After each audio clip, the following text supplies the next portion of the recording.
Hi, everyone. Hello. Happy Monday.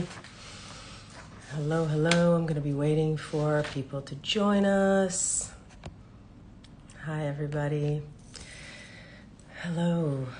I just landed half an hour ago, slapped on some makeup and came over to update you. Been listening to the news all morning, been following the news obviously in the past few days and been highly anticipating what we heard today. And I'm seeing that a lot of us are joining us today. So hi, everybody. Welcome. So here's what I want to do.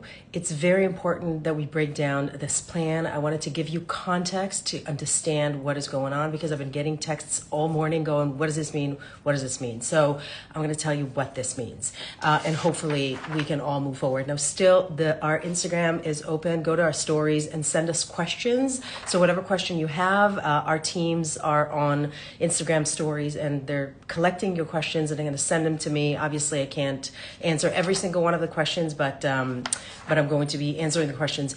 Also, in my bio, you can sign up to be a part of our community. So we're starting this community together so we can all come together twice a month and do a rundown on everything that's happening. But obviously today is a big day. So I'm going to run down what just happened today. So I'm sure all of you saw the press release at the press conference that happened at the White House. Trump and Netanyahu and Arab countries of the region have reached a deal that they can all live with. I'm going to read through the points of the deal. We just summarized it. So obviously it's a 20-point deal. There were 21, but I wonder where that went. Just an interesting question.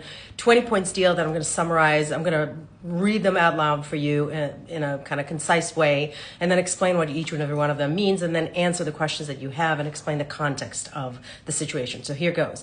Trump and Netanyahu announced they have a comprehensive 20-point plan to return all the hostages and end the war. As we have been saying for months now, the formula is not ceasefire now. The formula is return the hostages, remove Hamas, end the war. That's what the plan is. Israel has formally agreed to the proposal. Now it is up to Hamas to agree to it, which we'll get back to in a second. The deal is as follows. Within 72 hours of Israel's acceptance, all hostages must be returned. That's 48 people alive and dead. That's 47 men and 1 woman. I want to remember Inbal is still in captivity. 1 woman still needs to be returned, all 48 of them. In return, Israel will release nearly 2,000 Palestinian prisoners and detainees. That includes people with a lot of Jewish and American blood on their hands. Gaza will be rebuilt with a massive international aid, hospitals, water, electricity, infrastructure, what we've been saying for a very long time that they need and what Hamas has been using for their terror infrastructure, going to be rebuilt.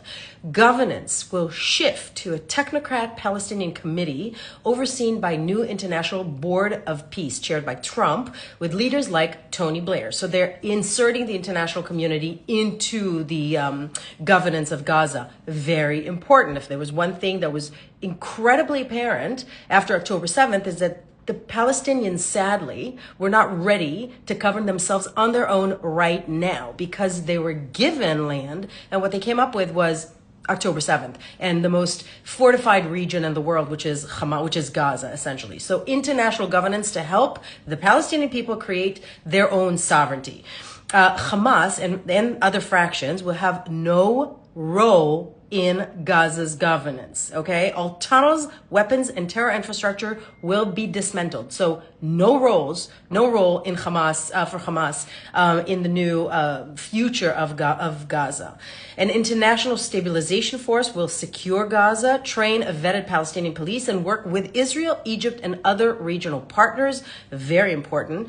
Israel will not annex Gaza. IDF withdrawal will be tied to verified demilitarization milestones. So IDF will not annex Gaza. Israel will not annex Gaza. That, again, was something that we have been talking about for a very long time. There was the conversation about Trump Mar-a-Lago not happening.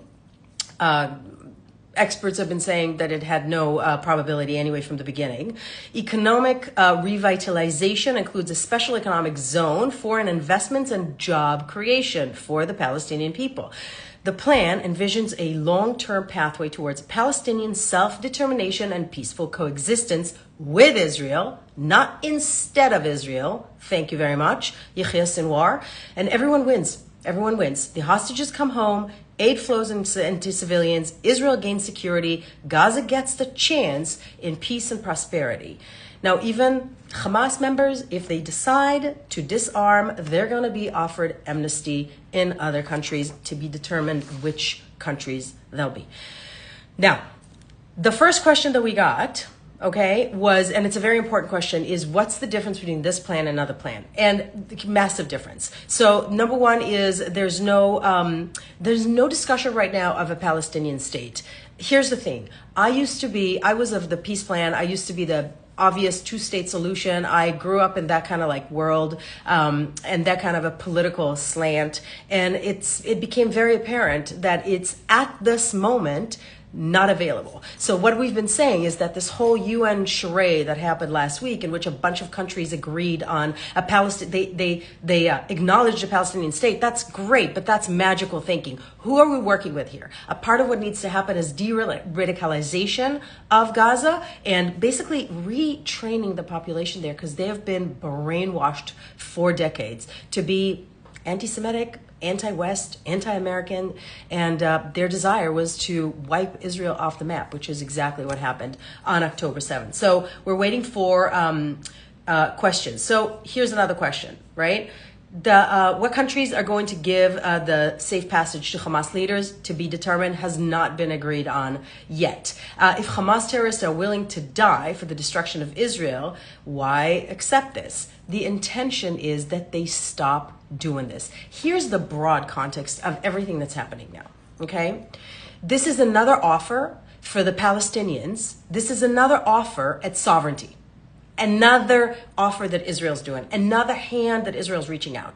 What happened since October 7th, it's nearly 2 years, was Israel attacked back, right? Israel was attacked on October 7th, was invaded by, remember, a battalion of 6,000 people. Not some resistant fighter, not a couple of terrorists. 6,000 people invaded Israel, and they started this October 7th war, okay? That's what happened. And Israel retaliated hard. And people are uncomfortable when Israel retaliates hard. So the libel of genocide started to pop out. I want to remind everyone, this is not a genocide. This is a war that Israel did not start and did not want, but have to win. And this is a continuation of Israel offering a path for the Palestinians to get sovereignty, prosperity, economic, and get out of this mess that they are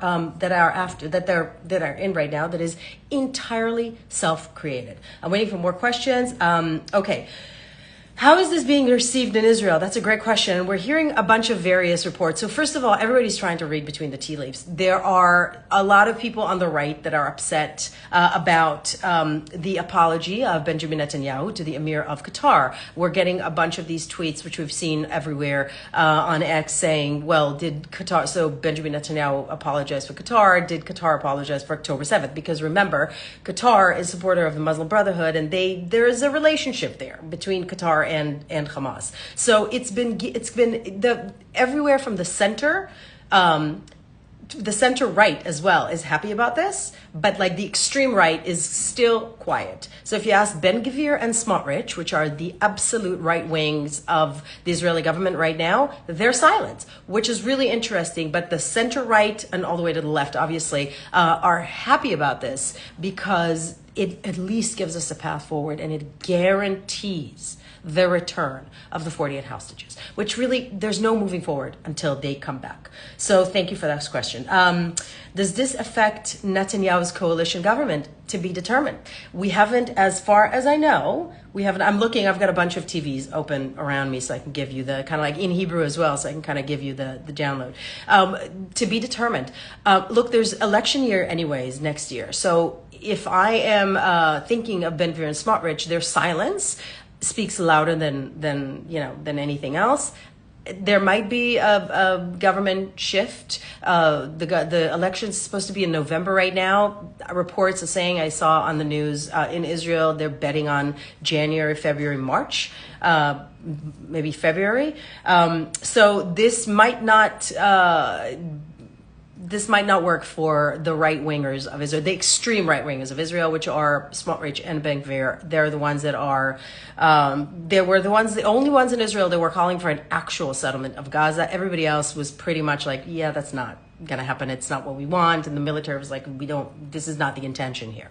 And that was the entire time. Even Benjamin Netanyahu said that the entire time. So when people were talking about Israel expansionism and a genocide that's inflicted on the Palestinians, it's like complete blood libel, 100%. So we might see elections in Israel a little faster than we thought. How long does Hamas have to respond? That's a great question, actually. I wonder if there's a deadline for their response. I have not heard anything about that yet. So not sure how long they have to respond. But if Hamas refuses, and that's in the actual, that was announced in the press conference, if Hamas refuses this deal, okay, then Israel's going to continue and pressing hard. Israel right now is in Gaza City. The IDF is there right now. We can't have Hamas around anymore. As we said, return the hostages, remove Hamas, end the war. Not a magical ceasefire.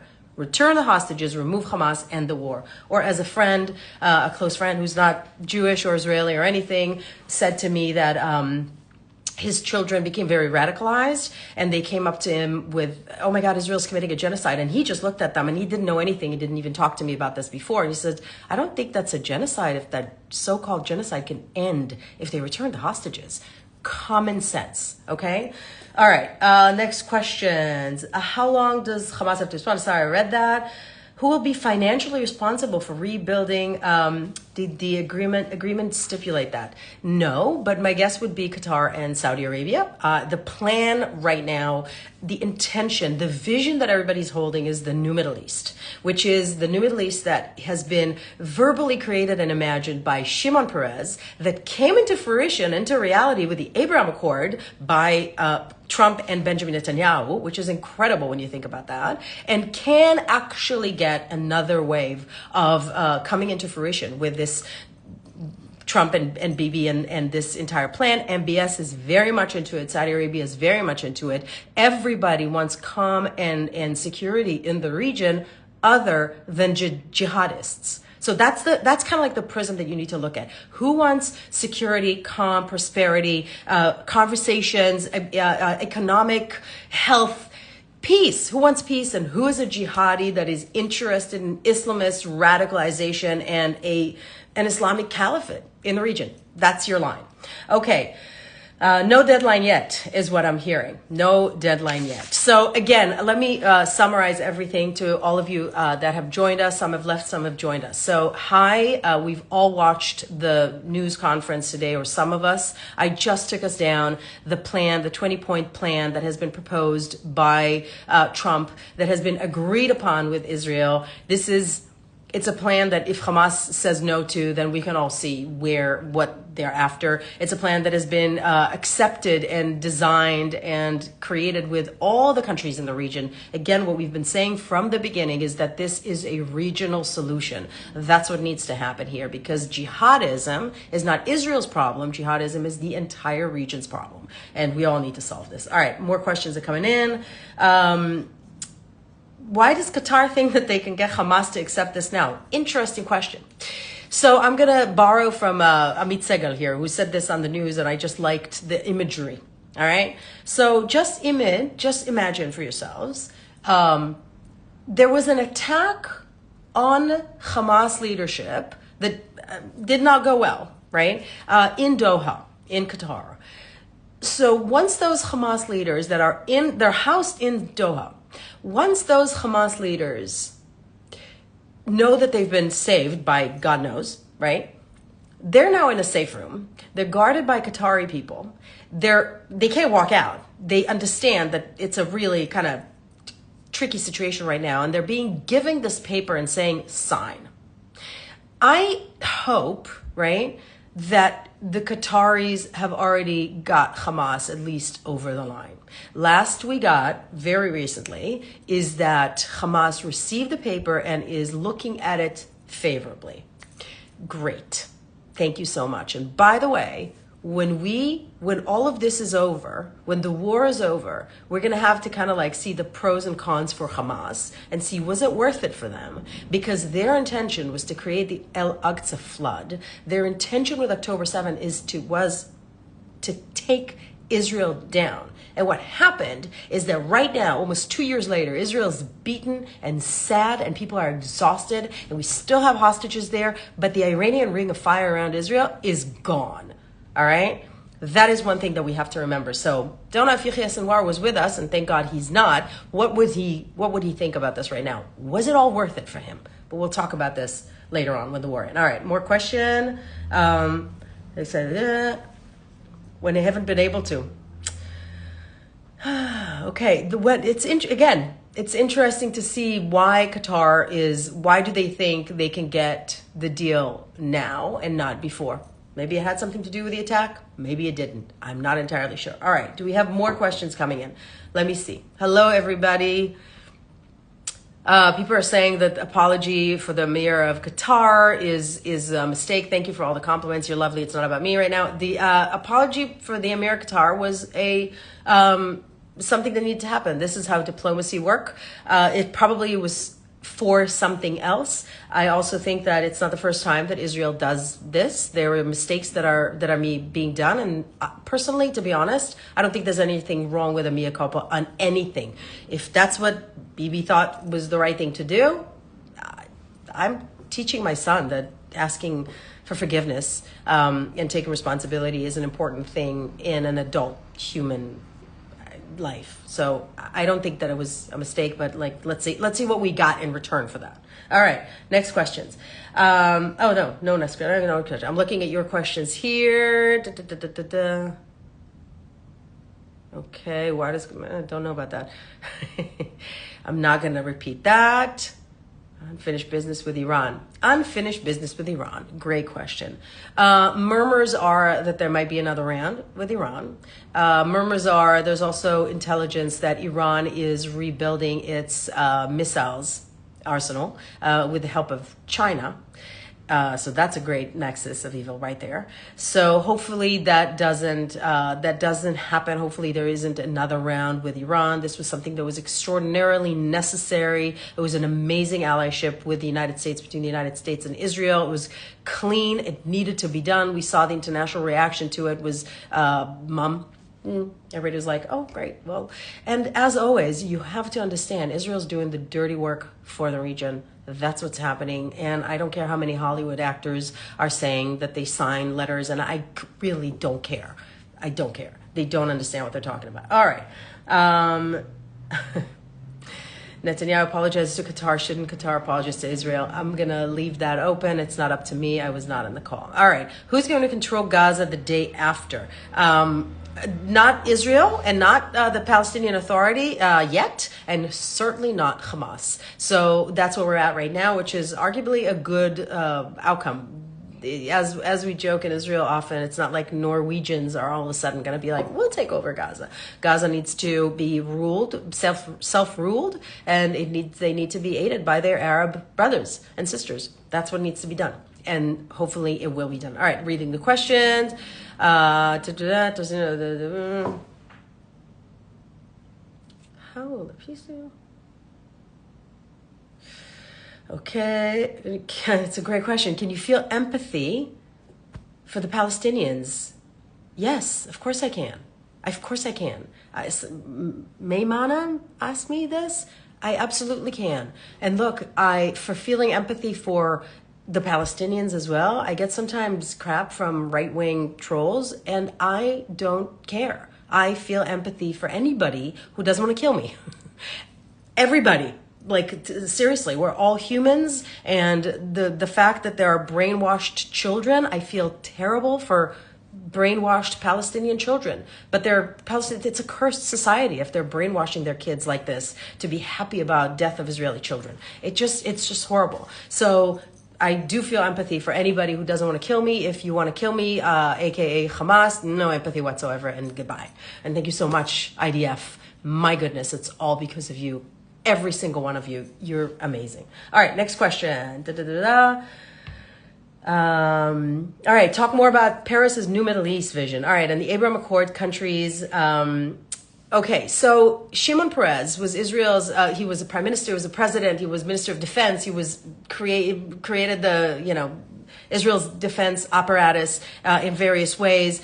He was Rabin's partner, Rabin's second in command. They were rivals and partners and kind of flipping from number one to number two. They, in the 90s, came up with the Oslo Accord, which effectively has failed. But his vision for it is something that we're living through today, that we're seeing right now. He called it Mizrach Tichon Chadash. He called it the New Middle East, right?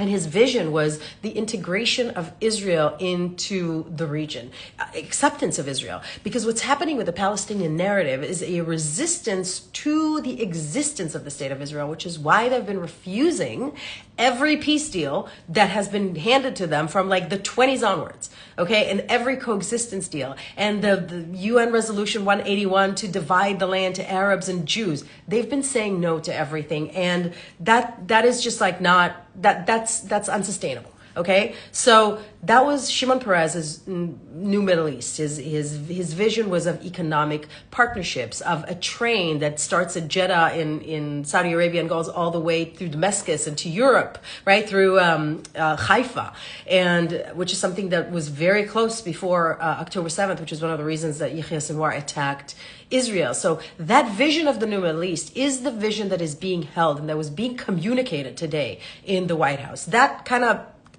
there are obstacles along the way. All right, a lot of obstacles along the way, but this is where we need to get to. And with the Abraham Accord, which is this peace agreement between in 2020 between the Israel and the Gulf states, which was peace for peace, right? We never had war with the Gulf states. We don't have borders with the Gulf states. There's no bad blood there, so it was just like, yeah, let's make peace. It was a beautiful, warm peace with a lot of tourism and economic prosperity and exchange.